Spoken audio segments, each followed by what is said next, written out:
out for him. Once he got up and everything, I was relieved. I'm glad he's okay. Glad he was able to get up and he's able to react, fine again. So I know they took him for medical. They actually just released him from the hospital, so that's a good sign. That's great. That's wonderful. Hey, Mikey, we got a Fight of the Year candidate with Leo Santa Cruz versus Carl Frampton.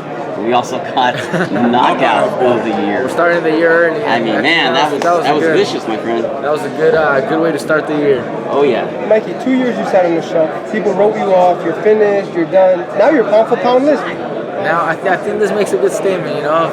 Starting the year, capturing a world title, third division, that the way I won. I think everybody, can remember and can see, what I have to offer. Mikey, were you setting that shot up? It looked like almost the first uppercut you threw, and you just nailed him with it. The first uppercut hurt him, but then when I saw him lean over towards the ropes, and when he turned back, his hands were down and he was hurt. So I had to go for that final punch. This is boxing. He wasn't down. Had he gone down, of course I wouldn't have done anything more. But that last right hand was the one that really, really hurt him. How big of a statement did you make tonight? I think it's a pretty big statement. Everybody in the divisions, near me can really, consider something, a threat now. And obviously the people at media can also realize that now. And Mikey, we spoke to Jorge Linares about a potential fight between the two. Do you want that fight? Of course, if he's victorious in his next upcoming match and he's available and willing to negotiate and sit down, unify titles, I would love that opportunity. It's a great fight. I think it'll be a huge fight. Mikey, did you feel his power at all? It looks like he landed 1 or 2 punches. I didn't really feel anything because he didn't really land, and the one that landed was kind of blocked, so I didn't feel the power. How about that? He's the king of the hill. So there's a lot of options.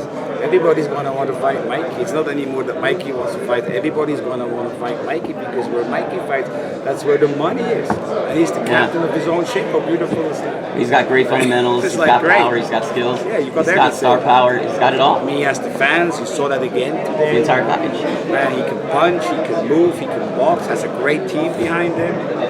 Pretty decent looking. Robert, did you hear the fans chanting Mikey? I don't want to make your head too big. What? Unbelievable. It was insane, because not only was there a lot of Mexicans, but there was also a lot of people from Ireland, and I think they were all chanting for Mikey too. So it was unbelievable, and those guys are loud. Robert, how proud of a brother are you right now? Man, 3-division champion. 3-division champion. The previous 2 titles that he won. You guys never seen that happiness inside the ring because it wasn't like that big for Mikey or for it was like too easy. This time it was probably the easiest fight of his career, but we knew the danger of Dejan, and we knew winning the 3 division was going to be something great for the family. The WBC, bring it home was great.